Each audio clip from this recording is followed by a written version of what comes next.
हम देखेंगे फूल और कांटे। अयोध्या सिंह उपाध्याय हरि अवध द्वारा लिखित यह कविता जो दूसरी है, जिसका नाम है फूल और कांटे।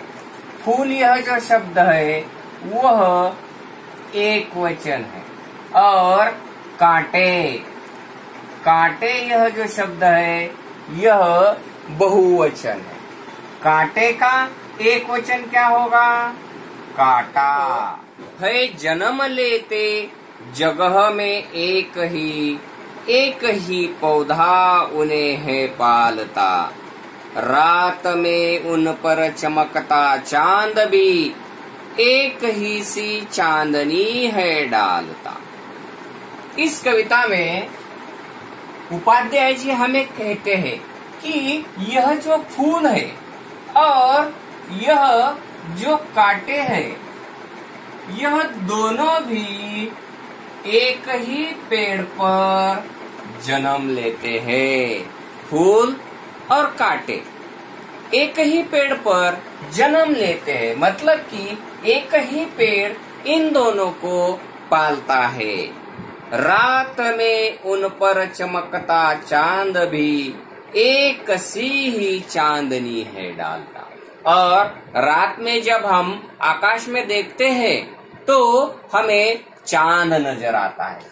चांद अपनी रोशनी फूल पर भी डालता है और कांटों पर भी डालता है। मतलब कि चांद हो या चांदनी हो, उन दोनों की रोशनी एक ही पेड़ पर जन्म लेने वाले फूल को भी मिलती है और कांटों को भी मिलती है। मेह उन पर है बरसता एक सा। मेह का मतलब है बादल और बरसना का मतलब है बारिश देना।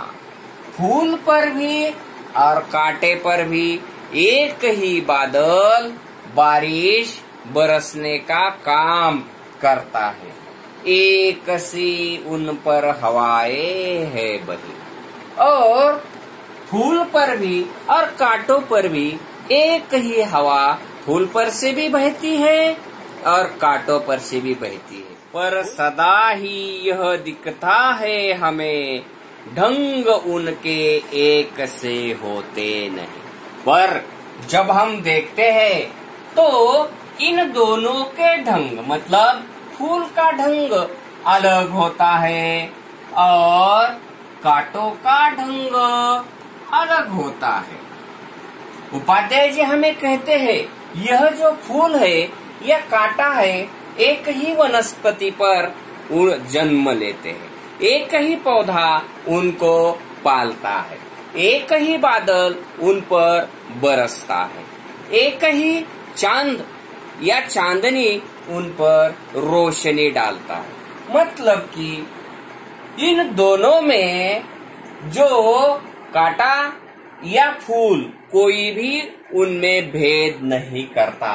लेकिन यह फूल और यह कांटा, इन दोनों के ढंग हमें अलग अलग दिखाई देते हैं। कर काटा किसी की उंगलियां, फाड़ देता है किसी का वरवसन। उपाध्याय जी हमें कहते हैं कि फूल का और कांटे का ढंग अलग है। कांटा क्या करता है? अगर हमारे शरीर का कोई भी हिस्सा अगर उसे लगता है तो उस हिस्से को वह काटता है। लेकिन अगर कोई वसन का मतलब क्या है? वस्त्र। वसन का मतलब है वस्त्र। और वर का मतलब क्या है? श्रेष्ठ या सुंदर। अगर कोई भी सुंदर वस्त्र उस कांटे पर गिरता है तो कांटा उसे फाड़ देता है। तितलियों के पर कतर, भौर का है वेध देता शाम तक। प्यार डूबी तितलियों के पर कतर। पर पर का मतलब है पैर, और कतरना, कतरना का मतलब है तोड़ना। जब कोई तितली उस कांटे पर जाती है तो कांटा उसके पैर मतलब पंख, पर का मतलब है पंख, उसके पंख फाड़ देता है या काट देता है।